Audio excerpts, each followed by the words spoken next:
இந்த பையனோடைய step mother நீ கண்டிப்பா கல்யாணம் பண்ணியே ஆகணும்னு சொல்லி கட்டாயப்படுத்தினதுனால இந்த பையனும் ஒரு மனநல பாதிக்கப்பட்ட பொண்ணை கல்யாணம் பண்ணி வீட்டுக்கும் கூட்டிட்டு வர்றான். இந்த பொண்ணுமே அவங்க வீட்டு மீன் தொட்டில இருக்கிற மீனை பார்த்து ரொம்பவே பயந்து கத்துறா. அப்புறம் இந்த பையனும் அவங்க வீட்டுல இருக்கிற சர்வன்ட் கிட்ட ஆர்டர் போட்டு இந்த வீட்டுல இனிமே மீனே இருக்க கூடாதுன்னு சொல்லி எல்லாத்தையும் எடுக்க சொல்லிடுறான். இப்படியே லஞ்ச் டைமும் வந்துடுது. இந்த பையனுடைய ஸ்டெப் மதர் வேணும்னே எல்லா டிஷ்ஷுமே மீனை வச்சே பண்ணிருக்காங்க. அதையெல்லாம் பார்த்த உடனே இந்த பொண்ணுக்கு மறுபடியும் உடம்பு சரியில்லாம போயிடுது. இந்த பையனுடைய அப்பா அந்த பொண்ணை சாப்பிட சொல்லி கட்டாயப்படுத்துறாரு. இந்த பொண்ணு ஒரு பீஸ் எடுத்து வாயில வைக்கிறா. பட் அவளால சுத்தமா முடியல. அதையும் துப்பிட்டு எல்லாரும் சாப்பிட்டு இருக்கும்போது எப்படி ரியாக்ட் பண்ணணும்னு தெரியாதா? இந்த பொண்ணெல்லாம் கல்யாணம் பண்ணி நீ என்ன பண்ண போற? உங்களுடைய மேரேஜ்க்கு என்னால அப்ரூவல் கொடுக்க முடியாதுன்னு அவங்க அப்பா ஸ்ட்ரிக்ட்டா சொல்லிடுறாரு. என்னுடைய ஒய்ஃபை பத்தி யாருமே இதுக்கு மேல பேசாதீங்கன்னு சொல்லிட்டு இந்த பொண்ணையும் கூட்டிட்டு ரூமுக்கு வந்துடுறான். என்னால தானே உங்களுக்கு இவ்வளவு கஷ்டம்னு சொல்லி இந்த பொண்ணுமே அழுறா.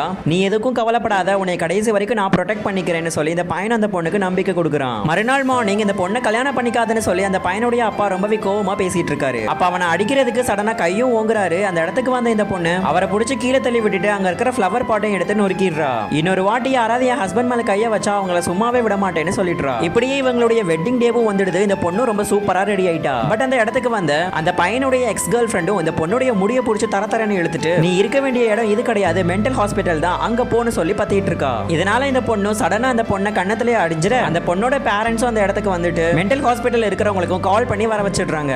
இதனால வேற வழியே இல்லாம ஹாஸ்பிட்டல்ல இருந்து வந்தவங்க இந்த பொண்ணை பிடிச்சி தரத்தரன்னு இழுத்துட்டு போயிட்டு இருக்காங்க. பட் நல்ல வேலையா அந்த இடத்துக்கு இந்த ஹஸ்பண்ட் பையனும் வந்துடுதான். இவ்வளவு நேரம் இங்க நடந்த எல்லா கூத்துமே சிசிடிவி கேமரால ரெக்கார்ட் ஆயிட்டு தான் இருக்கு. அதுக்கான ரெக்கார்ட்ஸ் எல்லாம் பார்த்து யார் உண்மையான குற்றவாளின்னு கண்டுபிடிச்சுக்கலாம். இனிமே யாராச்சும் என் ஒய்ஃப் கிட்ட பேசும்போது பார்த்து பேசுங்கன்னு இவனும் வந்து சொல்லிடுறான்.